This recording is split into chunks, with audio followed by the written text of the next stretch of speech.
Attorney Kelly Longtin, and welcome to our YouTube channel.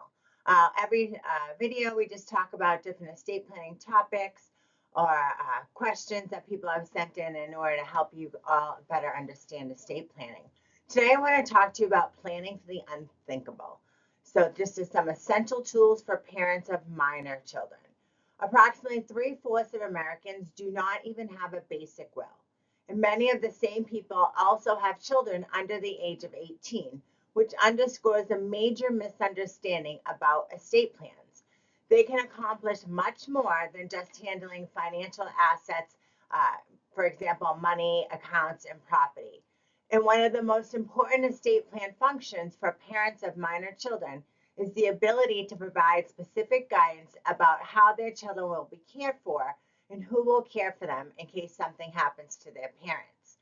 To account for all emergency contingencies concerning you and your children, your estate plan should form a comprehensive safety net that addresses your children's care needs and protects them from the unthinkable. The three tools that you need to have if you have minor children. As parents, we instinctively strive to shield our children from harm and to set them up for success now and in the future. While we cannot predict the future, we can prepare for it. Estate planning is a crucial step in this preparation, especially when minor children are involved.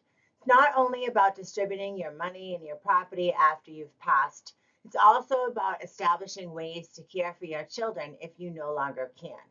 Your death or incapacity, or the inability to manage your affairs from a sudden illness or accident, is a situation that you would likely rather not think about but must consider in preparing for worst case scenarios that could lead to a court deciding who cares for your child.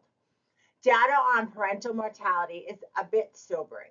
More than 4% of minor children have lost at least one parent. If you wait too long to create your estate plan, it could be too late. More than any other reason, Americans cite procrastination as the reason they do not have an estate plan. Procrastinating on creating your estate plan could mean it will not be there when you and your children will actually need it.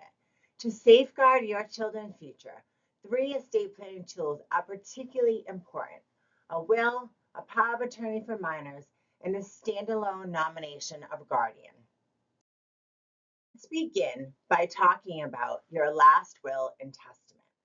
A last will and testament, also known as a will, is a cornerstone of any estate plan, but it takes on added importance when you have minor children.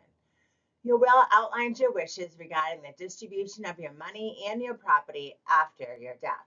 It also allows you to name a guardian, and a guardian is the person that you want to raise your children if you and their other legal parent are deceased.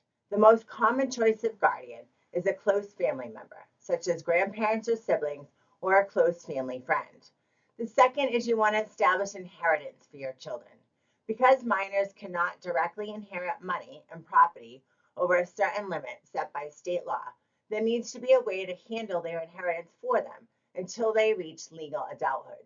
A testamentary trust, one that is created in a will, is a safe way to set aside money and property for your minor children. The terms of the testamentary trust allow you to name a trustee to oversee the inheritance. Another benefit of a trust is that you can determine when the children receive their inheritance and how they will receive it. Another thing you can do in the will, or need to do, is to name an executor. An executor, or a personal representative, is the person that you designate to carry out the instructions in your will, including managing your estate and distributing your money and property.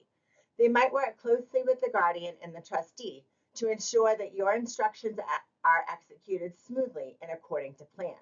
The same person may serve in more than one role in your estate plan. For example, guardian and a trustee, and guardian and an executor, or all of those roles. So let's talk about a power of attorney for minors. A power of attorney for minors, sometimes called a designation of standby guardian or something similar depending on the state, is a legal document that empowers a chosen individual, your agent or attorney in fact, to act for your minor child on your behalf.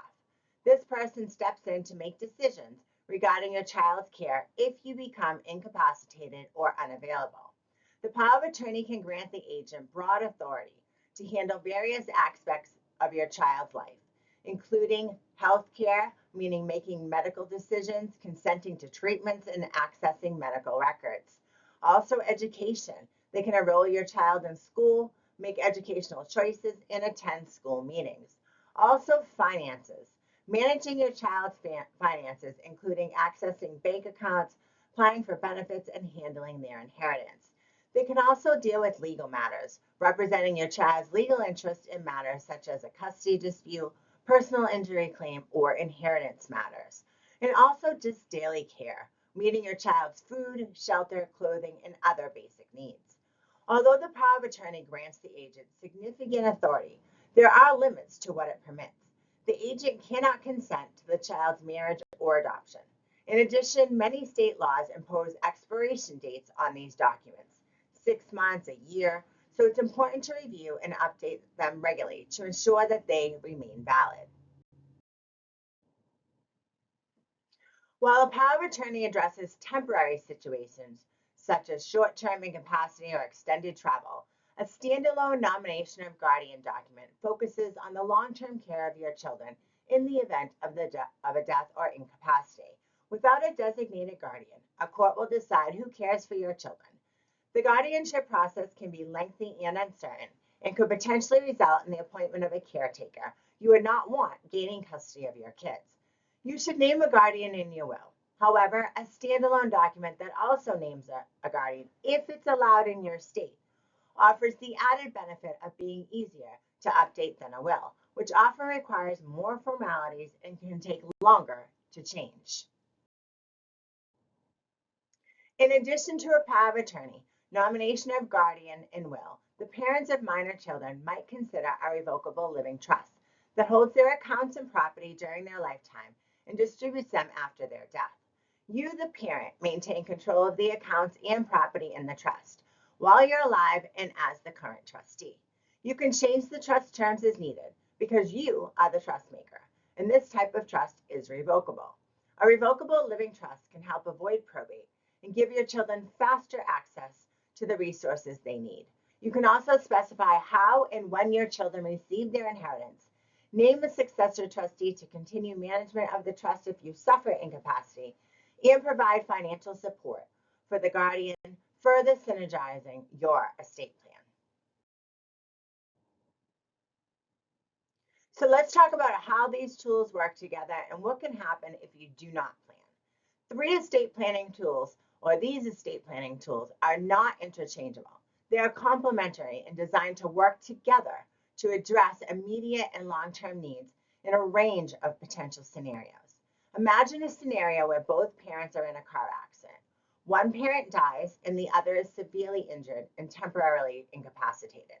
The agent named in the temporary power of attorney or delegation of standby guardian immediately steps in to temporarily care for their children. If the injured parent passes away, the designated guardian, who may be the same person as the agent under the temporary power of attorney, named in the will or standalone document, can provide the children with a stable, permanent home. The will can be structured so that the children's inheritance is managed through a trust that specifies how and when their inheritances should be spent and distributed. Failure to have one of these estate planning tools can lead to complications and unintended consequences for your minor children. For example, a missing temporary power of attorney could lead to delays in the inability to make emergency decisions about medical treatment. A missing guardian nomination document could lead to a court choosing a guardian that you yourself would have not chosen. Ostensibly, the choice a judge makes will be in the child's best interest. But do they really know your child and family dynamics well enough to make this choice? And a missing will can lead to a court appointing a guardian who is someone other than your first choice. In addition, your children may not receive the inheritance that you intended in the way that you intended, and you lose the ability to specify how your money and property are used for their benefit.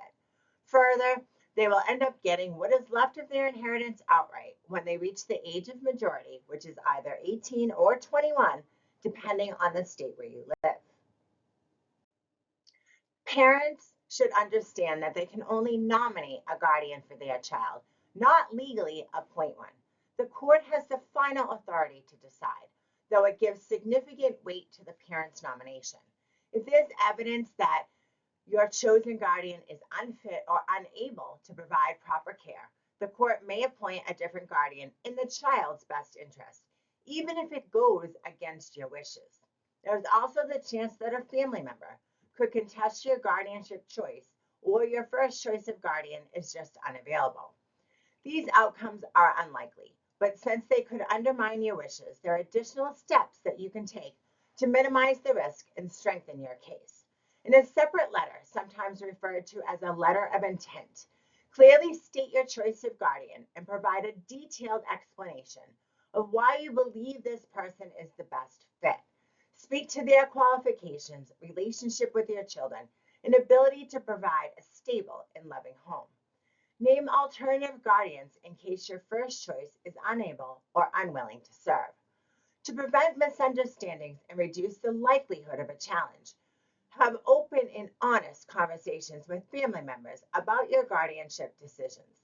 Explain your reasoning and address any questions or concerns that they may have. Have your will or separate guardian nomination form properly executed according to your state's laws. To be legally binding, they may need to be witnessed and notarized and meet other state requirements. Each part of an estate plan has a role to play, but they work best when considered as parts of a larger plan that addresses big issues, such as the well-being of your minor children. A will, temporary power of attorney, and standalone guardian document are not interchangeable. They are complementary. Incorporating all three into your plan alongside other strategies, such as a revocable living trust and letter of intent, addresses the immediate and long-term needs of your minor children in any eventuality. If you have minor children, estate planning is a necessity. Do not leave your children's future to chance. So you want to meet with an estate planning attorney that can help you create a plan that addresses any concerns you have about your minor children.